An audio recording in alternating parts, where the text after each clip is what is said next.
What it do, comic bros? It's your boy, Super Duper Sean, and this is Power of Comics.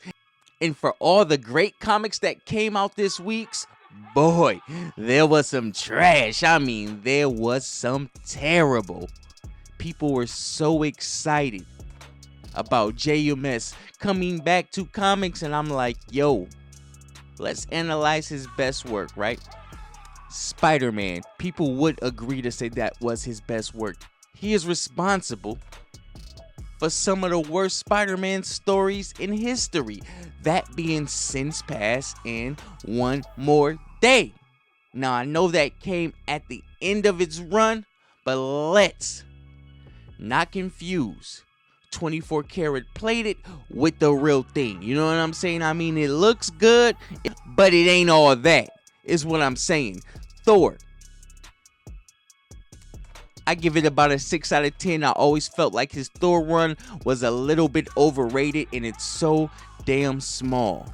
So damn small, I gave it a 6 out of 10.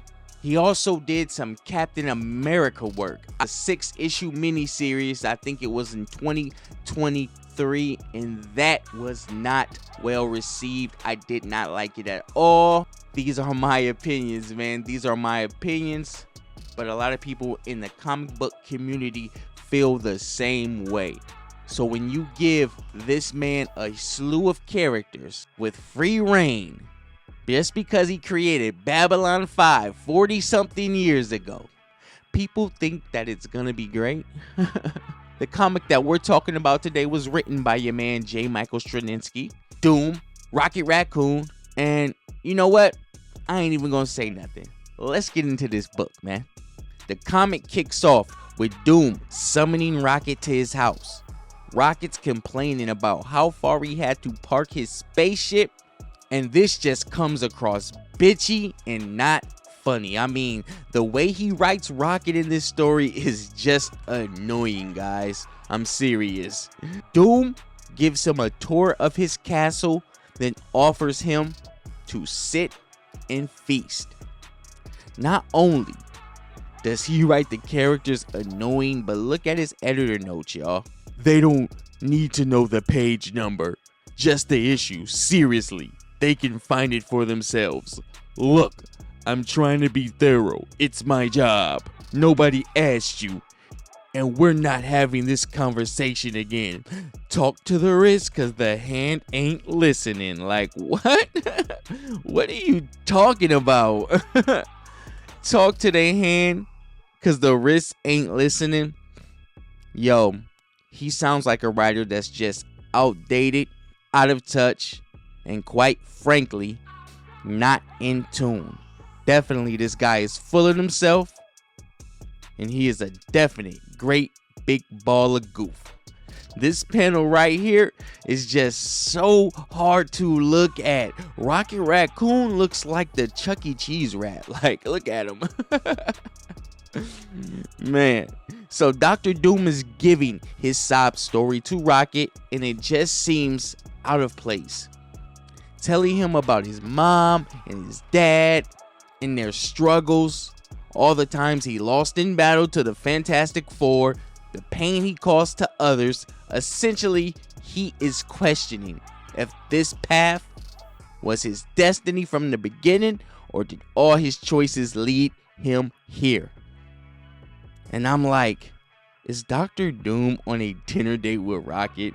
I mean, damn, really, they're sitting over the table talking about their problems, a candlelighted table at that. So look, y'all, after this long, drawn out dialogue over the fireplace, where Doom is just battling his inner self and begging Rocket for answers, we finally find out why Doom summons Rocket, and it's to help him build a time machine. A time machine, how groundbreaking. So it's to help him build a time machine. Yes, we're going back in time for the millionth time. Jeez, you get these two great characters, and this is the story you want to tell. But get this, people. He doesn't want to just go back in time. He wants to go back before the Big Bang Theory. Yeah, JMS pushing the Big Bang Theory. Why am I not surprised?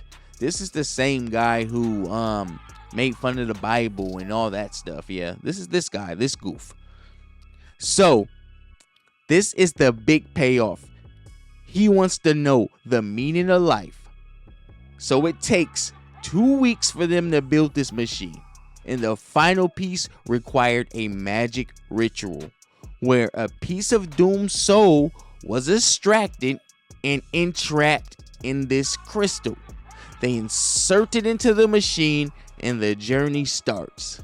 As we travel through Doom's timeline, we see everything in his life. The usual. Nothing different or exciting, just the same stuff when it comes to time travel. His mom, his dad, him with a baby Doom mask on. His battles. But look, this is not the egregious part. Look at what they chose to represent the beginning of time. This guy, a literal shit-faced monster. This guy is the time entity.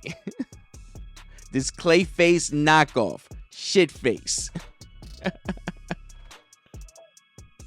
This is just a horrible drawing, y'all. Like, come on, man. You couldn't do better than this. You guys are paid artists, and this is what you give me, a ball of shit monsters? I can't believe it. This is just a horrible drawing.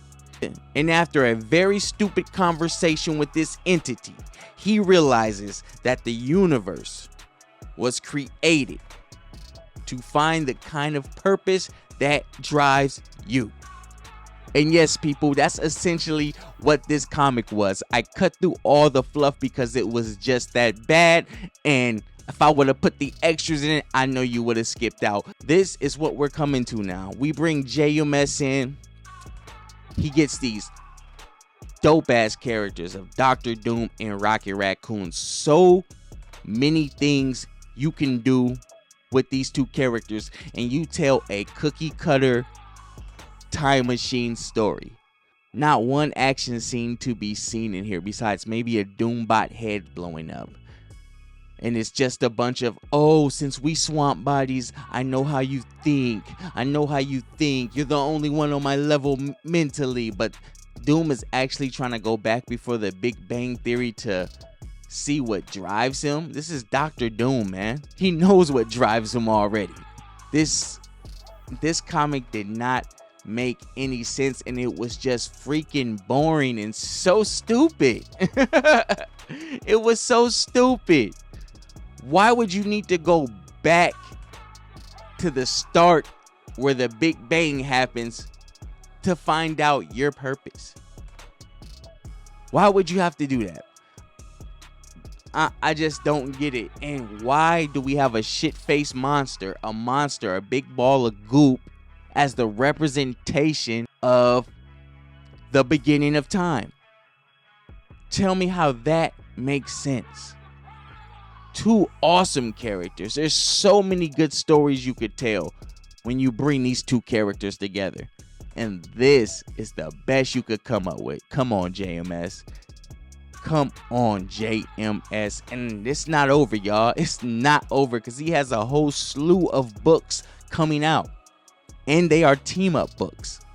So after the disaster of Dr. Doom and Rocket, we also have a few more one-shots to expect from JMS this year.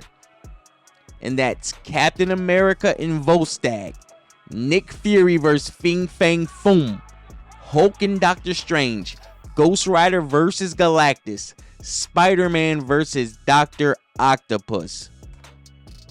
I can say this first book has killed all my excitement for these one-shots. I kind of was looking forward to the Nick Fury Fin Fang Foom. I kind of was looking forward to the Ghost Rider vs. Galactus. But Dr. Doom and Rocket Raccoon was so bad. It was so bad, so boring, so trash that I'm like, yo, there's no hope. There is no hope. We keep reaching back for some of our comic book saviors from the early 90s and the late 2000s and the early 2000s, and they have been dropping the ball. They have been dropping the ball. I have not read Gail Simone's X-Men, but I haven't heard good things about it. I did not expect this one shot to be great. I'm not gonna lie. And it's not. It's terrible. I read it so you don't have to, but if you want to waste your time, be my guest. Leave your thoughts in the comment section. I just don't get it. You get these dope ass characters in Doctor Doom and Rocket Raccoon.